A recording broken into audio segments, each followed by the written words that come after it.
guys, welcome back to the channel. I know I'm just going on with these story time. Alright, so this story time is going to be a story time of my drug dealer boyfriend. He ain't my boyfriend no more, okay? He's my ex-boyfriend now. I saw this video with my girl. I'll link her below. She does a lot of story times, a lot of wig reviews and stuff like that. And she did a video, a story time video, just talking about her ex-boyfriend that was a drug dealer. Now, I was like, oh my god, I have a story time like that. Yes, I had a situation where I dated a drug dealer, okay? So let's get into it because it's a long story time. So the first thing is I met this guy. I don't even remember how I met him, but I met him, okay? And this was in back up north. I was just like, you know, really feeling him because he was really different. He was thug, confident. I love thug guys. And when I say thug, guys that, you know, really dress with confidence, but it's really good, smells good. Their hair is shaped up like really neat. He has like, you know, a little mustache, but it's really shaped up. He got like a little bit of rings, or he's just like decked out. He just like really sexy built.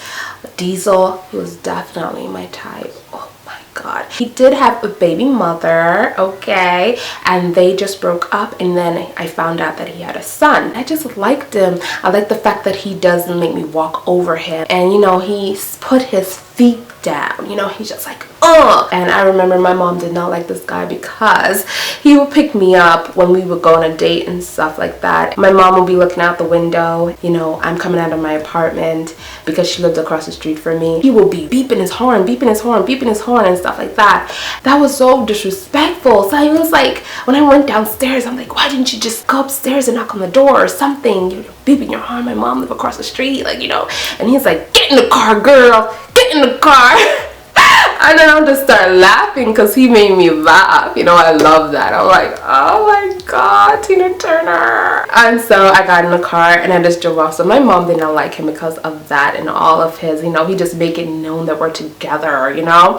Fast forward in our relationship, because I don't want this to be too long. At this point, the whole neighborhood knew that we gone out because he was a more insecure kind of brother. Anytime he saw a guy around the neighborhood, he'd be like, yo, you know her? Which is me. The guy's like, no. Oh, I'm just letting you know that's my girl. We banging. Chill one night, yeah, my phone rang. So I answered the phone. Hello? Girl, pick me up, and so pick me up. I need you to come and get me right now. I'm like, what? What's going on? I know it's him because his number saved on my phone. I tell you when you get here, girl. I need you to pick me up on Island Avenue. That's where I'm at. Island Avenue, so and such. I was like, Keith, what's going on? I ain't gonna come out in the street late at night to come and get you. You better come. I'll give you 5 minutes, pick me up. Okay, I'm gonna come and get you. Like, just chill, calm down, right? Driving on Island Avenue, okay? And then I'm calling him, he ain't picking up. Texting him, ain't picking up. I was like, yo, I'm here. Then I saw this brother like walking really close to my car and knocking on my window. Open the door, open the door, open the door, open the door. So I opened the car door. I was like, what's going on? Lock the door, lock the doors. So I locked the doors. I'm like,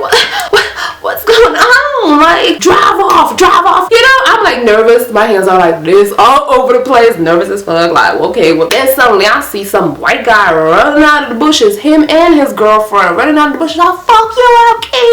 I'll fuck you up. I'm gonna get your ass. I'm gonna fuck you up. Remember that, nigga? You gonna punch me in my face in front of my girl? That's what you gonna do? Like, this guy, I'm gonna give this guy a name. Guy that he punched in the face. I'm gonna say his name is Mike, right? Yeah, Mike, you don't take my money from me, and I'm gonna get my money back from you, but give me my money. That's what he is saying in my car. And then the white guy was like, is that your bitch? I'm gonna mess you up and your bitch. So I'm driving off. This guy and his girlfriend throwing shit at my car. Now, I knew they both was high because the way they were acting, like, I was just like shaking, nervous, like, oh my god, this motherfucker just put me in a situation. So I'm driving off. I'm like, yo, what the hell was that? He owed me money. And owe you money for what? You know, I don't understand. I still didn't like click. You know what I'm saying? Like, what kind of money he owe you? Like, don't worry about it. He just owe me money. I'm gonna get my money from him. He will always disappear on me. Like, I could not get in touch with him. And he had a beeper. Yes, he did. But I didn't use it, so I always call him on his cell phone. I'm a kind of person that I'm not a patient person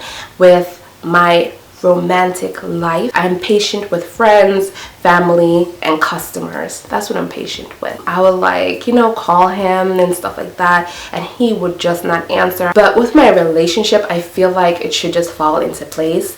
And if things are going wrong, I feel like it's just not going to work out. You know what I mean? It wasn't working. I couldn't get in touch with him. I feel like maybe he had other girlfriend who was cheating on me and stuff. So I'm just like, you know what? Maybe we should see other people. When I did get in touch with him, and he was just like, so like, no, babe, please talk to me. I really like you. I really think we could be together for hopefully for a long time. And I'm just like, oh, he's a thug, but yet he has a sweetheart.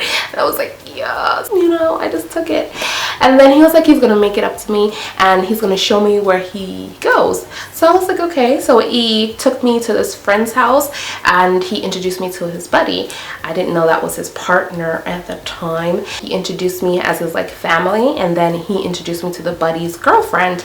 I was like, okay, so this is where he is all the time, but why are you always with them? I just didn't understand. She was talking to me and she was like, yeah, you know, I'm going through the same thing, you know, we've been together for such a long time, but he is always gone as well. And she was telling me that the work that he does together, the work that they do together, they have to always be gone. This guy never told me about a work or a job that he really does. He took me there, we met those people, and then we left, and then he took me back to his condo that he had, and I really was comfortable to see where he lived and what was going on. Finally, he sat down with me and then he shared what he did.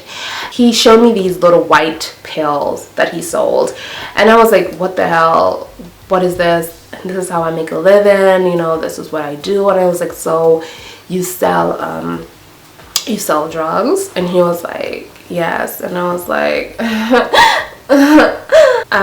aren't you scared to go to jail? That was my first question. Like, aren't you scared to go to jail? Because I know someone that was like, we grew up together since I was like 15, and he's in jail now, you know, like, aren't you scared? He got 10 years like for something so stupid, you know. And he was like, I ain't ever going to jail, you know, da da da. I was like, okay, but that's the same thing he said, and now he's locked up. He was just, you know, he's never going to jail. And then he showed me his gun, and I'm just like, oh my god, what the fuck? Yeah, guys, this is deep shit. You would think I will break up with him or I will move on. At the time, I'm such a child, so young. This was like 10 years ago or more. So guys, keep that in mind. Days gone by and he's telling me he's gonna be away for a while and he's going to disappear, make his money. And it's like, okay, well, I need to be with you because I'm a Scorpio, right? Scorpios always need to be with their man, you know. I'm like, I need to be with you. I need to stay with you. I need to love you. And he was like, baby, this is not the world for you. You know, I don't want my girl to be in that situation, to see what I do and how I do it. I don't want your eyes to see that kind of lifestyle. Same exact words. You know what? I think I really wanted to see where he was and what he was doing for me to go with him. He took me to his family house and he was just really serious about us. But the hustle, and this is like my first straight up drug experience, and I cannot believe up to this day I put myself in that situation. And I was like, Jamala, come on, girl, like, you could have died. Remember the guy that he introduced me to in the beginning? So he was actually there already, okay? They do this together. So anyway, we arrived at the place and it was this crack house. Two crackheads. It was a man and a woman. They were married and they were doing crack together, okay? This crack house was very clean.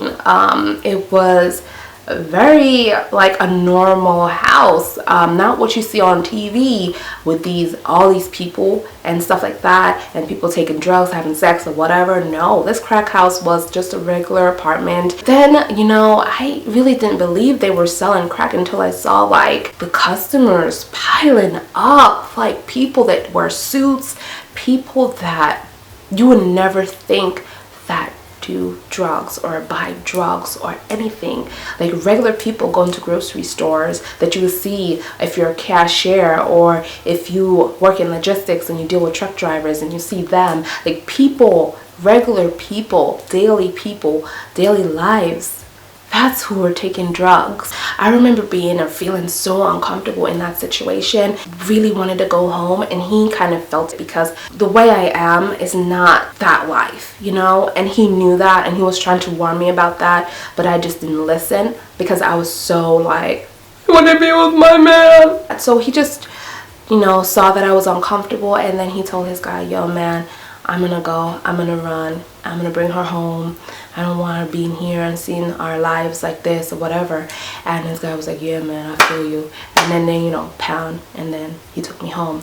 So with that said, after that he changed his life. He got a normal job.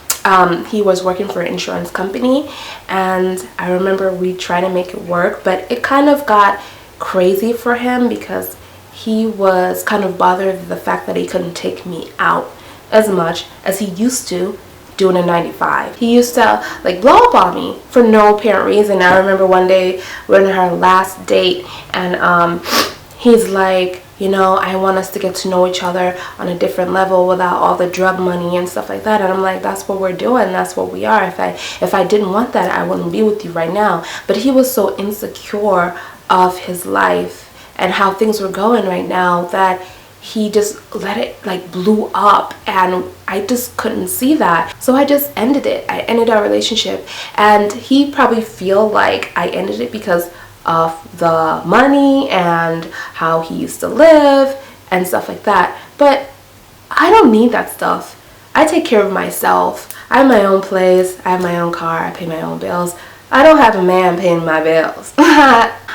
We broke up, and then I was with my mom one day at Goodwin. I believe it's Goodwin, the store, and we were just looking through the racks and stuff, and guess who I saw? Him with another woman, and he was just checking me out, checking me out, checking me out, checking me out, and I was like, no. I guess that was his friend, because if that was his woman, he wouldn't be checking me out. I just didn't want to go back because of all the bad things, like the blowing up in my face, arguing with me, the drugs and everything like that. I really did not want to go back to that kind of relationship. I didn't know what he was doing at the time that I seen him in Goodwin. He could have went back, I don't know.